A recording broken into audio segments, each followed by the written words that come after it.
Hello नमस्ते, my name is Nadina Gori and welcome back to my channel. आज का video हर उस इंसान के लिए है जो फ्यूचर में या नियर फ्यूचर में कोई एग्जाम लिखने की सोच रहा है। Make sure you give this video a big thumbs up and stick around two watch it till the end.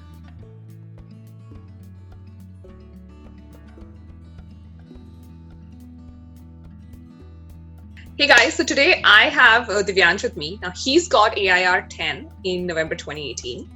And let's start first of all with your introduction. Hi everyone, and firstly, thank you, Nidhi, so much for having me over here. I think whatever you're trying to help young students is something great, and it's tougher than it looks, and I really appreciate you for that. So thank you for that. And hi guys, my name is Divyansh. I am a chartered accountant. I graduated from Sriram College of Commerce, post which I worked at Deutsche Bank for a year in investment banking in Bombay, and then I moved to London for some time. Then after that, I came back, wanted to come back to academia, so I wanted to study a bit more. So I cleared my all levels of CFA, and then I completed my articleship and cleared CA. Fortunately, I got a rank. And post which I've been working with BCG for a year, and now I'm in between jobs. So I'm moving to Blackstone in October, and I'm joining the private equity team, and I'm looking forward to that. That is so exciting, and the fact that you've looked at so many different outlets just in finance itself. You've not restricted yourself very early on in your career. That's very, very. I wanted to try and be a jack of all for some time early in my career. No, I'm sure it works. So let me ask you this: IPCC versus finals. What was the difference? Like CA, IPCC, and CA finals. Do you remember what was your difference in your own strategy? Definitely. I think to put it simply, obviously you have to work a lot more harder when it comes to finals. And IPCC, till an extent, if you have been above average in academics all your life, then you will definitely, I think, if you put a little effort, you'll flow through. But finals is not that, and I've seen this people who have been very good with school education throughout also struggle a lot. So I think that for finals, I realized that I have to plan a lot more than it comes to my IPCC. So I think that is what I think plays a very big difference. Another thing in IPCC is that you don't know what your strengths and weaknesses are probably. But once you go through the process and you get your results, even if you pass, you would know that there's some things you do that are working for you and some things that are not working for you. So I think that since you have that sense of maturity when you're trying to prepare for your finals, I think what I did differently also was that I depended a lot more on the institute curriculum, on the books and the modules that institute gives you for my finals, and had not done that for my IPCC. I was referring to these reference books and books by different tutors because they're relatively easier to study. That's what in our head is, that okay, it's easier, they're shorter and they're crisper. But I think in finals I realized that okay, I mean, there's no shortcut to clearing it. So for that, I think I was very sure. Again, I was aware of a lot more resources when it came to finals because I spent a lot more time. So I mean, I did not go to the RTP and MPP for my IPCC, but that would be a very stupid thing to do when it comes to finals. So that being done, then the final part was I tried to improve the quality of my answers. And for IPCC, I think they were all my answers for all my subjects were not as organized as they were for my finals. So that really is also driven to the fact that I said that I put in a lot more effort and went deeper for every subject. Mm-hmm. So all in all, I would say that finals is very different than when it comes to how to prepare than your preparation for IPCC exams. Right. I've always, when I was writing my CA, I had a lot of classmates who would be like, oh, I haven't prepared, but I have to write the exam because the attempts count. Just because I filled the form, I'll go and sit for it. I personally felt that I was demoralizing. I did not want to ever go into a preparation, like an exam hall, and just sit because I filled in the form. How do you look at that? And somebody who's written the exam so recently, how do you look at not being prepared and writing the exam?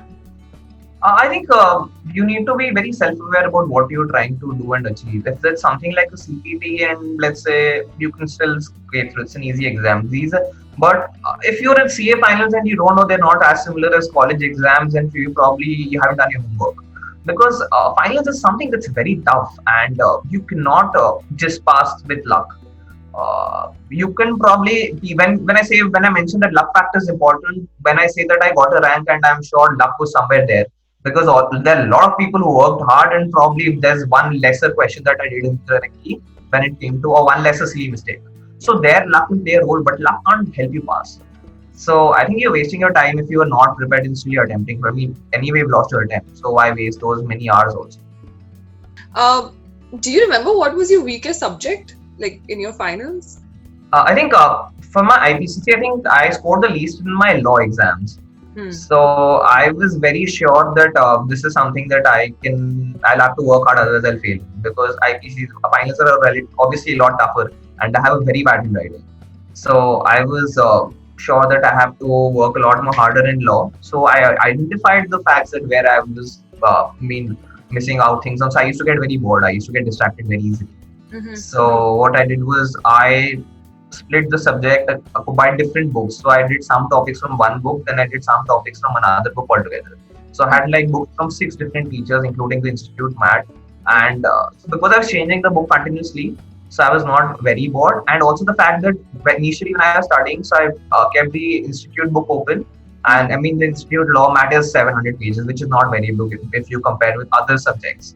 Yeah. Yeah, if you compare it with other subjects for like accounts or something else, Yeah. there are a lot more pages. So, and it's a short book. So that way I kept and compared every topic with, let's say, another tutor's book. So because I was comparing, I was a lot more engaged and I was not getting distracted. It was like a game. Okay, this point is missing. Oh yeah, I should add this because in the end I'll revise with one book.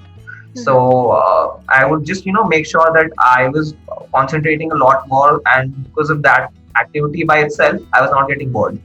The other thing I did was I saw the RTP and MTP answers and I saw the structure of how they want the answer to be there.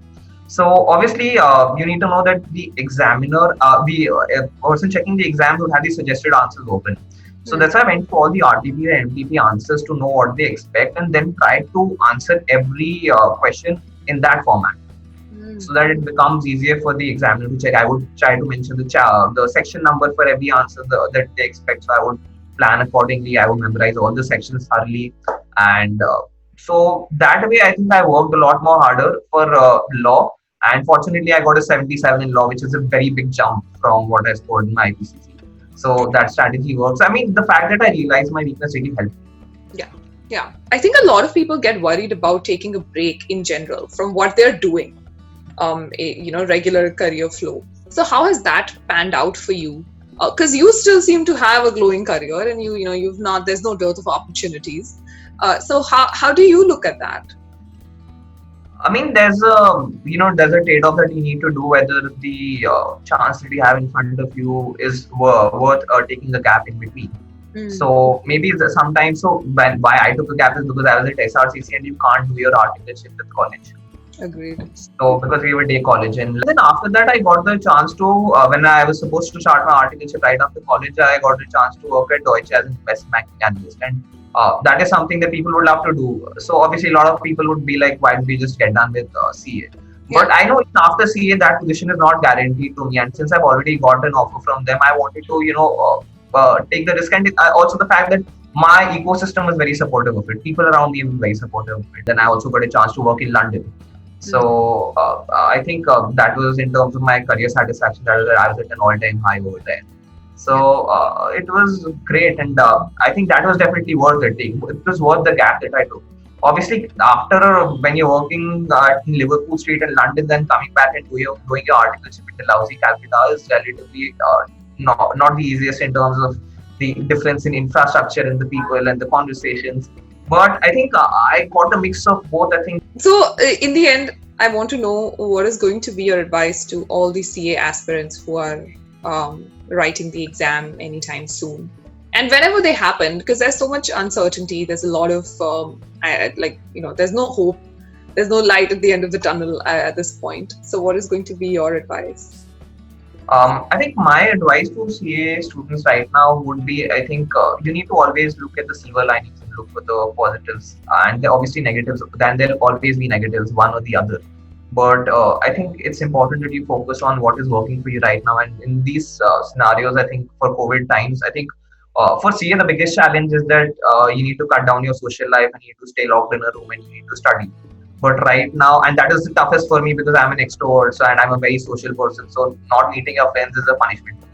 But I think right now in times like these, I think I would not have complained as much because anyway, we're not meeting people, we're not going out, we're not going for holidays, we're not watching the movies. So I think you just need to know that your friends are also not partying without you. So there is no FOMO factor right now that's troubling you. So I think that you should be happy that this is a phase where you're locked in your room, and anyway, so you're not losing out on anything. I think that would be one. And the other thing I would tell you is that in times of social media, it's very important that you cut down on your distractions. And there's just too much of information overflow. And there are a lot of bad things are happening around, but you do not need to participate or be involved in everything.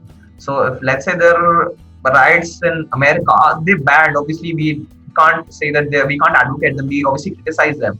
But right now, you have to be very selfish, and you can't be bothered about all the social problems that are happening around the world. That in social media we get to know every hour. Yeah. So I think that way you should switch off your notifications, and not everything is your problem. I think at the end of the day, you won't be answerable for them. You will just be answerable for your career. So I think that we need to cut down your distractions. Obviously, keep yourself very happy, because I'm not saying that just torture yourself mentally. What works for you in terms of happiness is up to you to decide. I think my 4 months of preparation, I kept myself happiness by watching Friends. So for breakfast, lunch, dinner, I had already seen Friends a lot of times. So I was not distracted or not motivated to wait and watch another episode, because I know what happens. So, and I should look forward to my meals, because with my meals I used to watch Friends, and it made me laugh. So I think that worked for me. It could be something else, but don't watch a intense drama and you that leave you with cliffhangers or something like that. But just keep yourself happy, and just be very focused, very driven, and try to. I think once you've decided that you have to do CA, you have to do it. And also, no point criticizing the institute for their methods. I think nothing's fair in any career that you choose. There are a lot of problems. Will never be perfect. I mean, there could be flaws in the way things function in India, but you can't change them. So, and once you've decided to be a part of this course, no point wasting your time despite everything that's happening around. That's all I would say, and I think I just wish everyone all the best. Thank you so much. Guys, I'm also dropping Divyansh's LinkedIn link below. Feel free to go and connect with him.